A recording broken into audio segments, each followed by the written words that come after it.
ప్రేమింపబడుచున్న దేవుని బిడ్డలారా, క్రీస్తు నామములో శుభములు. ప్రియులారా, ఈరోజు మనం తెలుసుకుంటున్నటువంటి అద్భుతం ఒక రాజ్యం పేరును మార్చిన అద్భుతం. ఈ దివ్య సప్రసాద్ అద్భుతం వింటుంటే ఎంత ఆశ్చర్యం అనిపిస్తుందో ప్రియులారా. స్పెయిన్ దేశంలోని ఆగ్నేయం సౌత్ ఈస్ట్ ప్రాంతంలో కేరువాకా దే లా క్రూజ్ అనే పట్టణం ఉంది. ఆ పట్టణానికి ఆ పేరు ఎలాగొచ్చింది అంటే 8వ శతాబ్దంలో అరబ్బులు తురుష్కులు యుద్ధం చేసి రాజ్యంలోని ఎక్కువ భాగాన్ని ఆక్రమించుకున్నారు. ఆ సమయంలో కథోలిక గురువు అయిన డాన్ జెస్సీ పెరక్ ఈ కేరువాక ప్రాంతాన్ని ప్రవేశించి అచ్చట బలవంతంగా మత మార్పిడి చేసి మహమ్మదీయులుగా మార్చబడినటువంటి కథోలికులను తిరిగి కథోలిక మతంలోకి తీసుకురావడానికి ప్రయత్నం చేశారు ఈ ఫాదర్ గారు.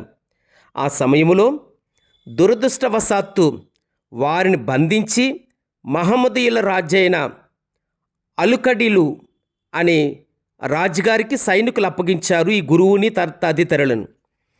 క్రైస్తవ సిద్ధాంతాలు, దివ్య సప్రసాదం, కడరాత్రి భోజనం మొదలగు అంశాలను గురించి రాజుకు వివరించారు ఈ ఫాదర్ గారు. ఇది విని రాజు కూడా ఇంకనూ తెలుసుకోవాలన్న కోరికతో అక్కడ ఉన్నటువంటి ఆస్థానములో దివ్య పూజాబలిని సమర్పించమని కోరారు. అయితే ఆ పూజ అంటే ఏంటి, అందులోకి ఎవరు వస్తారు అని అడగగా అప్పుడు ఫాదర్ గారు చెప్పినటువంటి మాటలు, ఈ దివ్య పూజాబలి కల్వరి కొండ మీద జరిగిన అద్భుతము, క్రీస్తు మరణము, క్రీస్తు శ్రమలు, క్రీస్తు ఉత్థానం. అయితే ఈ బలియాగం సమర్పించడానికి మా దగ్గర పూజ సామాగ్రి లేదు, కావున ఎవరు మా ప్రాంతానికి వెళ్ళి తీసుకురావాలని ఆజ్ఞాపించినప్పుడు రాజుగారు వారిని మంత్రిని ఆదేశించారు ఆ పూజ వస్త్రాలను తెప్పించమని.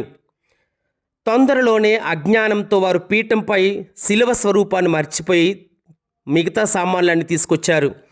అదిగో దివ్య పూజా బలి సమర్పించుతుండగా ఫాదర్ గారు అది మార్చి 3వ తారీఖున 1231 సంవత్సరం ఆ పూజలో శిలువ లేకపోవడం గమనించి పూజని మధ్యలోనే ఆపారు.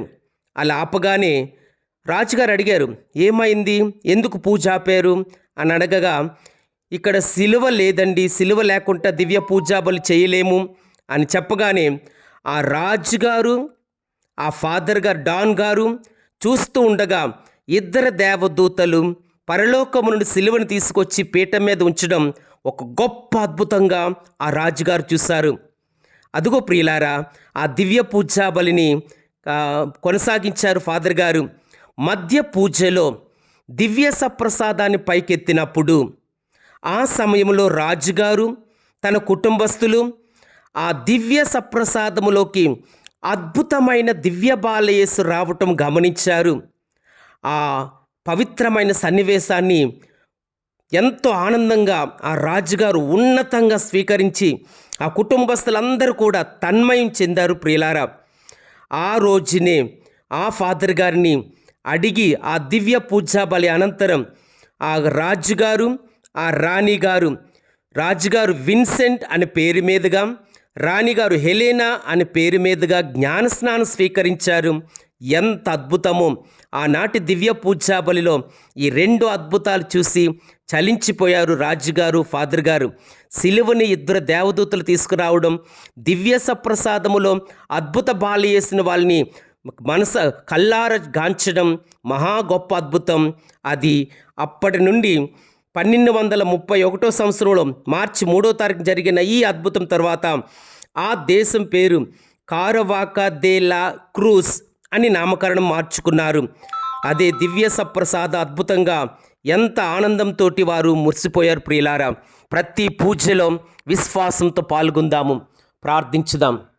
ఓ తండ్రి, నీ దివ్య కుమారుడు శిలువ బలియాగమే దివ్య పూజా బలి. అద్భుతమైన పూజలో పాల్గొంటున్న మేము ఇప్పుడును ఎల్లప్పుడూ మేము విశ్వాసముతో అచంచలమైన ఆత్మీయ కన్నులతో దివ్య పూజా బలిని చూడగలిగే దృఢమైన విశ్వాసమును మాకు వసగమని మా నాథుడైన క్రీస్తు ద్వారా మనవి చేయుచున్నాం తండ్రి. ఆమేన్.